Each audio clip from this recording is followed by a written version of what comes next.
பாட பெருஞானம் வர வேண்டும், குருவதை தர வேண்டும், வரம் பெறுவதில் நிறை வேண்டுமே, வரம் பெறுவதில் நிறை வேண்டுமே.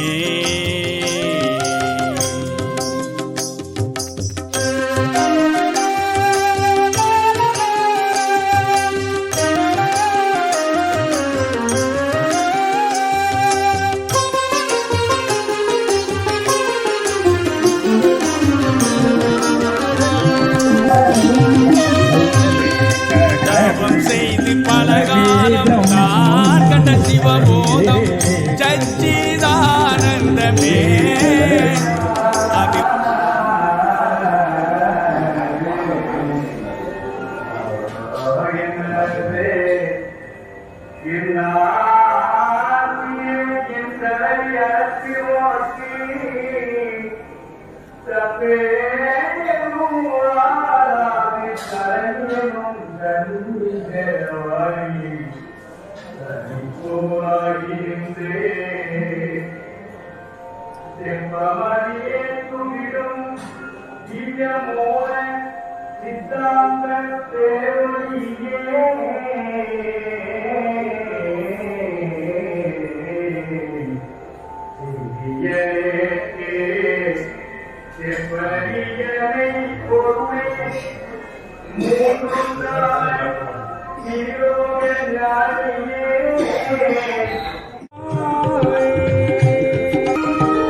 சன்னிதானத்திற்கு வந்து அமருமாறு உங்களை தாழ்மையுடன் கேட்டுக்கொள்கின்றோம்.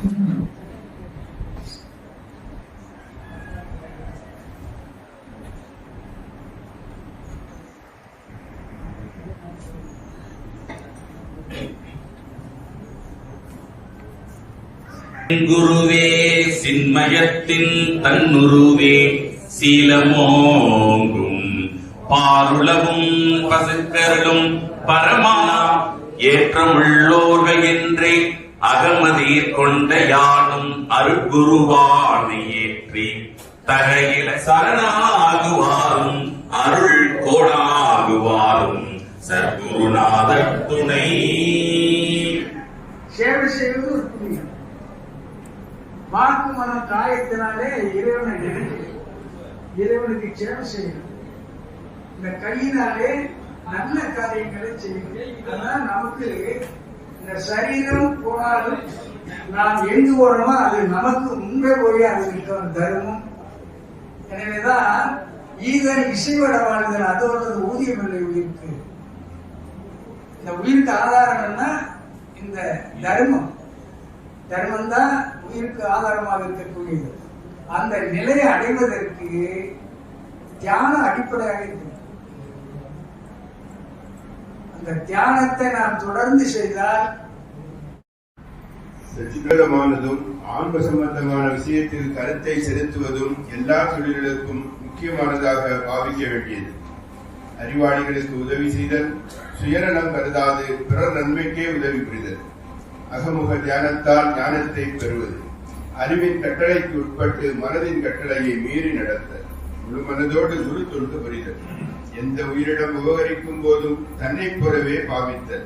குருநாதன் சம்பந்தமாய் ஏற்றுக்கொண்டிருக்கும் பொறுப்பை சரிவர நடத்த வேண்டியது. பிறரால் ஏற்படும் கெடுதிகளை அப்போதே மறக்க வேண்டியது. வீண் காலம் போக்காது சபை நெறியிலேயே காலத்தை கழிக்க வேண்டியது. தன் அபிவிருத்தியை மேலாக கருதக்கூடாது. தனக்கு தெரிந்தவரை சபையின் நெறியை பிறருக்கு போதிக்க வேண்டியது.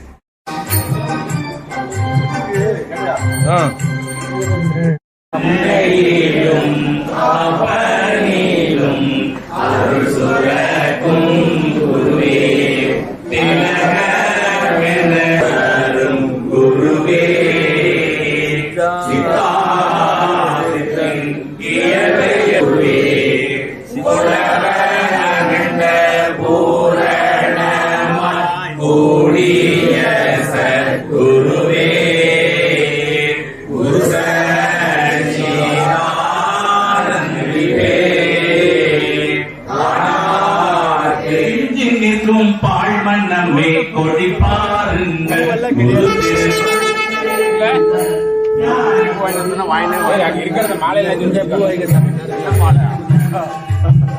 ஜாதி முறை என்னதென்று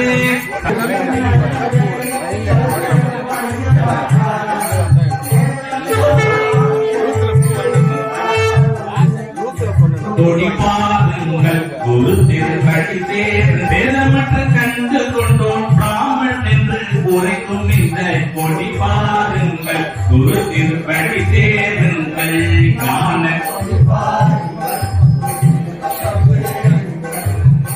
அதிகுரு கருத்தினுள்ளே குரு திருப்படி தேருங்கள் ஞான கடவுள் அறிவே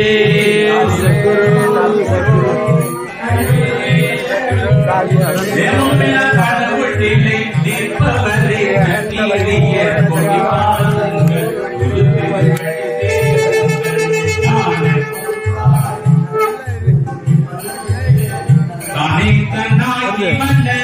தங்கடவள் பார்க்கவென்று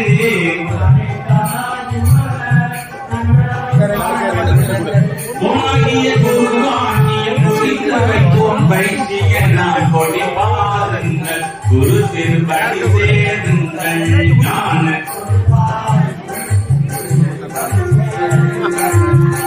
சூத்திரன் என்பவனோ தமிழ கடவுள் நிலை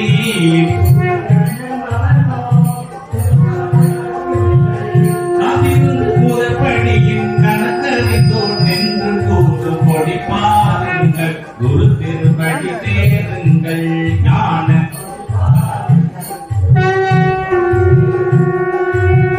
வினான கருங்களுக்கு வினமீறும் பறை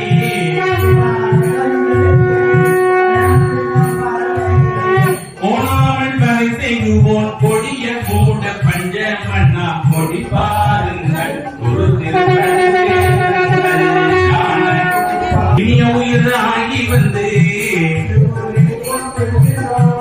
அபிமான சந்தானரை கணக்கறிய குருவை சேர்ந்து கொடி பாருங்கள் குரு திருப்படி சேருங்கள் ஞான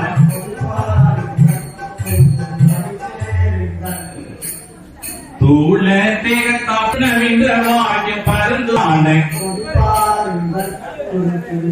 உண்மைகளை விரிவழி தூக்கி செல்வி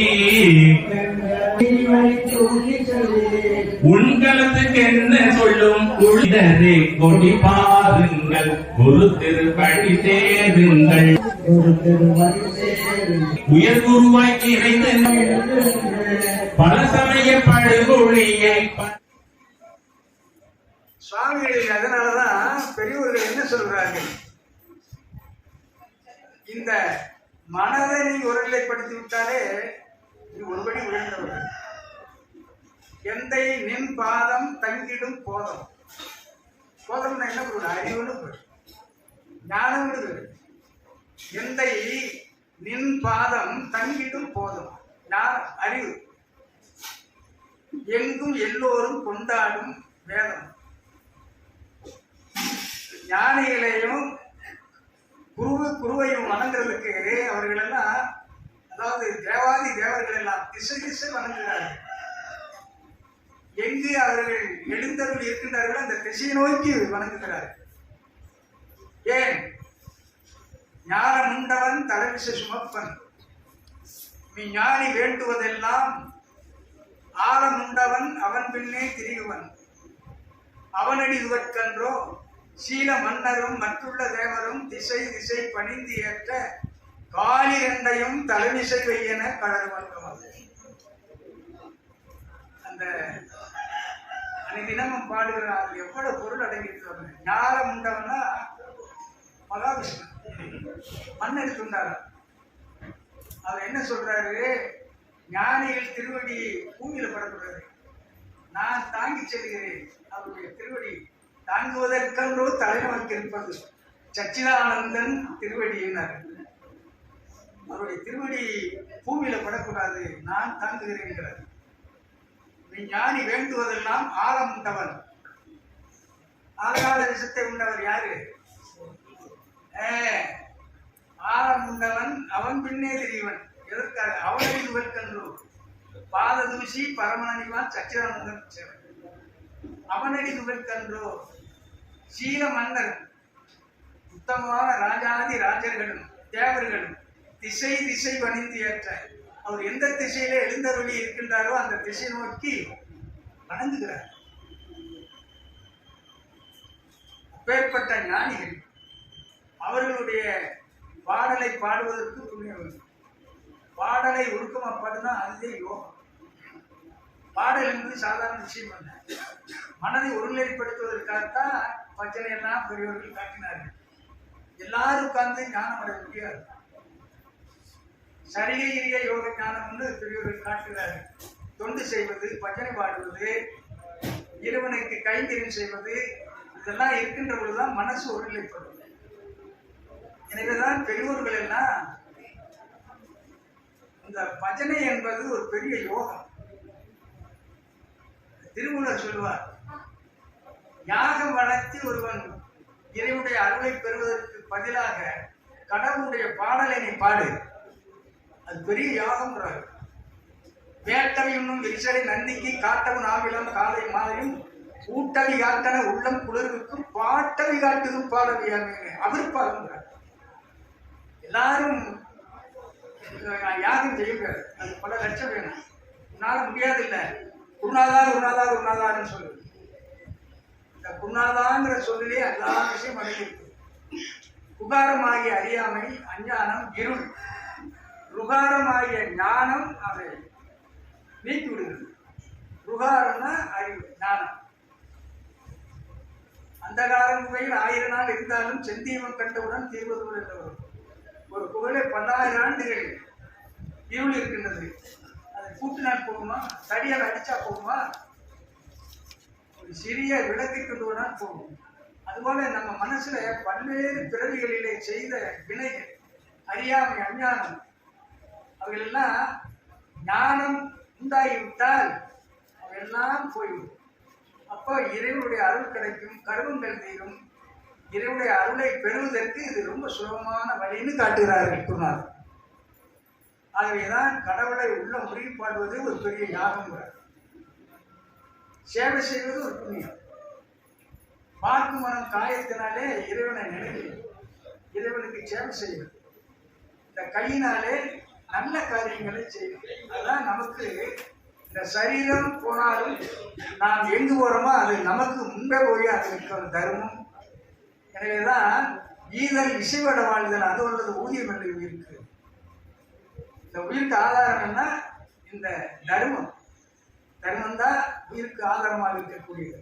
அந்த நிலையை அடைவதற்கு தியானம் அடிப்படையாக இருக்கு. அந்த தியானத்தை நாம் தொடர்ந்து செய்தால் மனம் தூய்மையாகும், வாழ்க்கையில நிம்மதி அடைக்கும். இறைவனுடைய அருளை பெறுவதற்கு சும்மா இருந்து போறது. சும்மா இருப்பது என்று சொன்னால் என்ன பொருள்? கைகார சேமம் சும்மா இருக்கிறதா? 9 நாளி உடுப்பது 4 மதம் 80 கோடி என்னன்னு அவையார் சொல்றார்.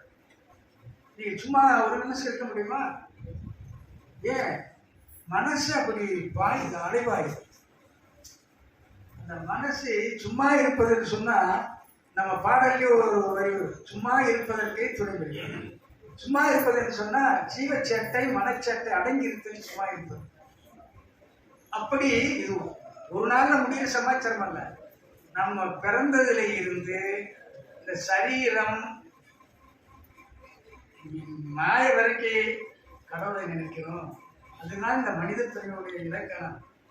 அரிதறிது மானிடராய் பிறத்தல். அப்படி பிறந்து இறைவனை நினைக்காமல்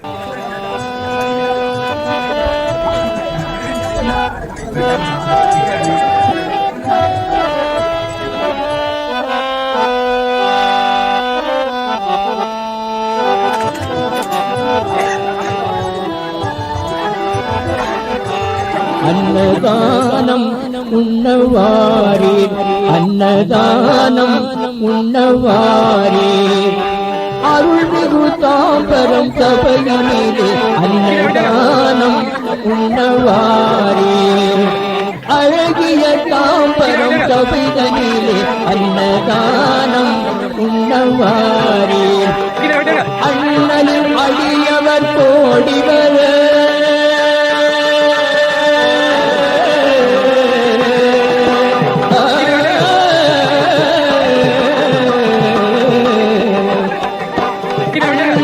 அடியவர் கோடி வர அங்கு அத்தைத பாடல்கள் பாடி வர